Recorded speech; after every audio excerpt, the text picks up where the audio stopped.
ಎಲ್ಲರಿಗೂ ನಮಸ್ಕಾರ. ನಾನು ರಾಜೇಶ್ವರಿ. ರಾಜಿ ಅಡುಗೆ ಚಾನಲ್ಗೆ ನಿಮ್ಮೆಲ್ಲರಿಗೂ ಸ್ವಾಗತ. ಇವತ್ತಿನ special recipe restaurant style paneer gravy ಹೇಗೆ ಮಾಡೋದು ಅಂತ ನೋಡೋಣ. ತುಂಬಾ ಸುಲಭವಾಗಿ ಈ ಗ್ರೇವಿಯನ್ನು ಮಾಡ್ಕೋಬಹುದು. ಈ ಗ್ರೇವಿ ಮಾಡೋದಕ್ಕೆ ಮೊದಲಿಗೆ ನಾನಿಲ್ಲಿ ಬಿಸಿಯಾಗಿರೋ ಪ್ಯಾನ್ ಮೇಲೆ 1 ಟೇಬಲ್ ಸ್ಪೂನಷ್ಟು ಎಣ್ಣೆನ ಸೇರಿಸಿ ಪನ್ನೀರನ್ನು ಕಟ್ ಮಾಡಿ ಸೇರಿಸ್ಕೊಳ್ತಾ ಇದ್ದೀನಿ. 200 ಗ್ರಾಮಷ್ಟು ಪನ್ನೀರನ್ನು ನಾನಿಲ್ಲಿ ಬಳಸ್ಕೊಳ್ತಾ ಇದ್ದೀನಿ.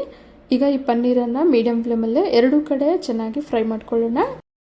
ಪನ್ನೀರನ್ನು 2 ರಿಂದ 3 ನಿಮಿಷ ಫ್ರೈ ಮಾಡಿಕೊಂಡ್ರೆ ಸಾಕು.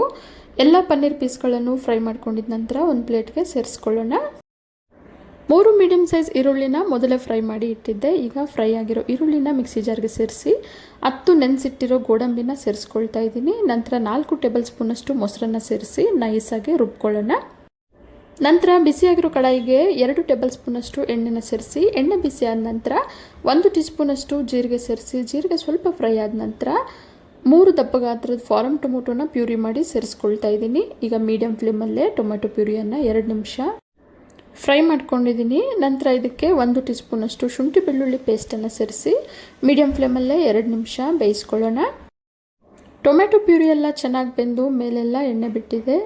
ಈಗ ಗ್ರೈಂಡ್ ಮಾಡಿರೋ ಮಸಾಲಾನ ಸೇರಿಸಿ 1 ಟೀ ಸ್ಪೂನಷ್ಟು ಅಚ್ಚಕಾರದ ಪುಡಿ, 1 ಟೀ ಸ್ಪೂನಷ್ಟು ಧನಿಯಾ ಪುಡಿ, 1/4 ಟೀ ಸ್ಪೂನಷ್ಟು ಅರಿಶಿನ ಪುಡಿ, ಅರ್ಧ ಟೀ ಸ್ಪೂನಷ್ಟು ಗರಂ ಮಸಾಲಾನ ಸೇರಿಸಿ ರುಚಿಗೆ ತಕ್ಕಷ್ಟು ಉಪ್ಪನ್ನು ಸೇರಿಸಿ ಚೆನ್ನಾಗಿ ಮಿಕ್ಸ್ ಮಾಡ್ತಾ ಮೀಡಿಯಂ ಫ್ಲೇಮಲ್ಲೇ 2 ನಿಮಿಷ ಮಸಾಲಾನ ಬೇಯಿಸ್ಕೊಳ್ಳೋಣ.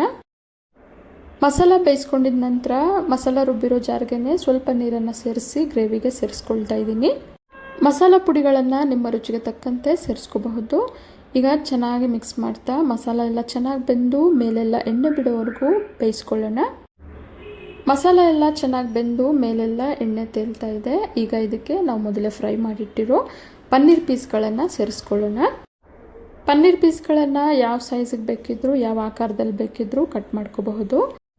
ಪನ್ನೀರ್ ಪೀಸ್ಗಳನ್ನು ಸೇರಿಸಿದ ನಂತರ 1 ಟೀ ಸ್ಪೂನಷ್ಟು ಕಸೂರಿ ಮೆಥಿಯನ್ನು ಕೈಯಲ್ಲೇ ಕ್ರಷ್ ಮಾಡಿ ಸೇರಿಸ್ಕೊಳ್ತಾ ಇದ್ದೀನಿ. ನಂತರ 1 ಕೈ ಹಿಡಿಯಷ್ಟು ಸಣ್ಣ ಹೆಚ್ಚಿರೋ ಕೊತ್ತಂಬರಿಯನ್ನು ಸೇರಿಸಿ ಮೀಡಿಯಂ ಫ್ಲೇಮಲ್ಲೇ 2 ನಿಮಿಷ ನಿಧಾನವಾಗಿ ಮಿಕ್ಸ್ ಮಾಡ್ತಾ ಬೇಯಿಸ್ಕೊಳ್ಳೋಣ. ಯಾವಾಗಲೂ ಮಾಡೋ ಪನ್ನೀರ್ ಗ್ರೇವಿ ಬದಲಿಗೆ ಈ ರೀತಿ ತುಂಬಾ ಸಿಂಪಲ್ಲಾಗಿ ಹಾಗೆ ರುಚಿಯಾಗಿ ಪನ್ನೀರ್ ಗ್ರೇವಿಯನ್ನು ಒಮ್ಮೆ ಮಾಡಿ ನೋಡಿ, ತುಂಬಾ ರುಚಿಯಾಗಿರುತ್ತೆ. ಇವತ್ತಿನ ರೆಸ್ಟೋರೆಂಟ್ ಶೈಲಿಯ ರುಚಿಯಾದ ಪನ್ನೀರ್ ಗ್ರೇವಿ ನಿಮಗೆಲ್ಲ ಇಷ್ಟ ಆಗಿದೆ ಅಂದ್ಕೊಂಡಿದ್ದೀನಿ. ಇಷ್ಟ ಆಗಿದ್ರೆ ಈಗಲೇ ಒಂದು ಲೈಕ್ ಮಾಡಿ, ಹಾಗೆ ನಿಮ್ಮ ಫ್ಯಾಮಿಲಿ ಆ್ಯಂಡ್ ಫ್ರೆಂಡ್ಸ್ ಜೊತೆ ಶೇರ್ ಮಾಡಿ. ಮತ್ತಷ್ಟು ಸುಲಭ ಹಾಗೂ ರುಚಿಯಾದ ರೆಸಿಪಿಗಳಿಗೋಸ್ಕರ ರಾಜಿ ಅಡುಗೆನ ಸಬ್ಸ್ಕ್ರೈಬ್ ಆಗೋದನ್ನು ಮರಿಬೇಡಿ.